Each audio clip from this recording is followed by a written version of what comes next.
czajnikowy.pl. Herbaty typu GABA zasługiwałyby właściwie na swój osobny kolor, ponieważ jak wiemy, za kolor herbaty odpowiadają procesy, którym poddano liście. Tymczasem w przypadku herbat GABA jest proces zupełnie nietypowy i niepowtarzalny i niespotykany nigdzie indziej. Nawet trudno mi go nazwać. Znalazłem kilka określeń. Ja chyba najbardziej lubię inkubacja. Podoba mi się. Chodzi o to, że herbata trzymana jest w atmosferze azotu albo dwutlenku węgla, ale raczej azotu, w specjalnej komorze, w specjalnym takim inkubatorze. I tam zachodzą procesy chemiczne. Po co? O co z tym chodzi? Co to jest GABA? Otóż po kolei. GABA, czyli kwas gamma-aminomasłowy, jest neuroprzekaźnikiem i moduluje u nas w mózgu pewne procesy. Co ciekawe, choć sam jest znany już od dawna, właściwie to od XIX wieku, to dopiero w połowie ubiegłego wieku odkryto, że tak naprawdę mamy go również w mózgu, w synapsach i tam odgrywa on bardzo ważną rolę.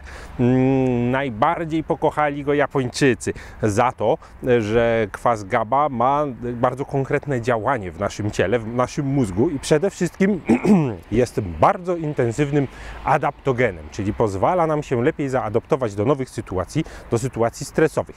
Działa przeciwstresowo, poprawia jakość i długość snu, poza tym działa przeciwdepresyjnie, przeciwlękowo, poprawia pamięć i leczy choroby układu nerwowego i chroni przed nimi, na przykład choroba Parkinsona albo Alzheimera. Dlaczego Japończycy tak to ukochali? No może dlatego, że prowadzą raczej takie stresujące życie. Tak czy inaczej GABA występuje naturalnie w herbacie zielonej. Oczywiście nie tylko, nie jest to jedyne źródło. Mamy to również w niektórych innych roślinach, ale też w wyrobach mleczarskich jako produkt metabolizmu drobnoustrojów. Bardzo ciekawe. Niemniej Japończycy eksperymentowali ze zwiększeniem zawartości tego kwasu w herbacie. No i tutaj miały miejsce badania, specjalne badania naukowe w latach 80. ubiegłego wieku, które zostały zwieńczone opracowaniem właśnie takiej technologii, która polega na zamknięciu herbaty w hermetycznym pojemniku, właśnie w atmosferze azotu przez około 6 godzin. No i tam zachodzi inkubacja, zachodzi proces, który sprawia, że zamieniają się aminokwasy, oczywiście tam niektóre, zamieniają się właśnie w kwas gamma-aminomasłowy i można, doprowadziwszy ten proces do perfekcji, wytworzyć naprawdę znaczne ilości kwasu gamma-aminomasłowego w herbacie. Co ciekawe, w różnej herbacie, nie tylko w zielonej, bo tutaj akurat mam zieloną herbatę z Shizuoka, która no właściwie można by powiedzieć, że jest taka najbardziej tradycyjna dla tego typu, no bo to właśnie na zielonej herbacie eksperymentowano wtedy i na zielonej stworzono całą tę procedurę.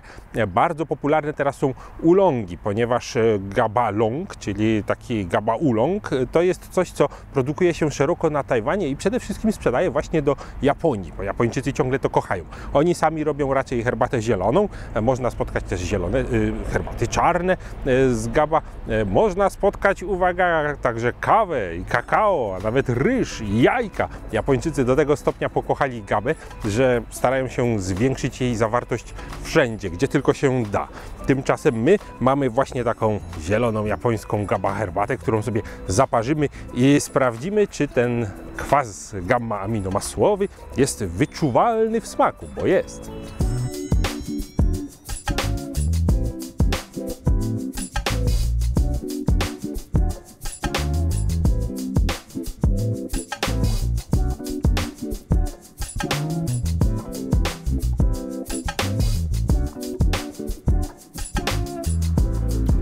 Wyśmienita.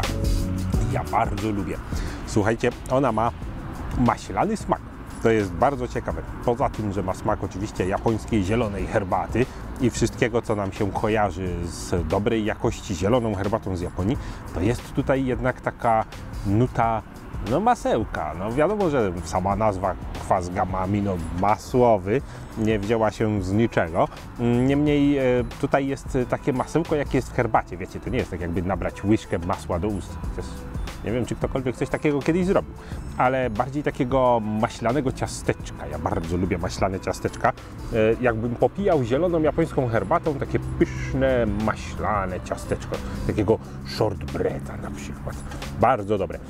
Jestem ciekaw, czy Wy lubicie gabę, czy w jakim kolorze lubicie gabę, bo jak się rzekło, nie jest to osobny kolor herbaty, ponieważ w ten sposób robi się różne kolory herbaty, czyli jest gaba czarna, gaba oolong, tak jak ten tutaj, gaba zielona, z różnych miejsc na świecie, w różnych formach i wydaniach. Czy znacie, czy lubicie, czy stosujecie adaptogeny i czy działa to na Was? Czy pijecie dużo i czujecie się odstresowani i spokojniejsi jak społeczeństwo japońskie?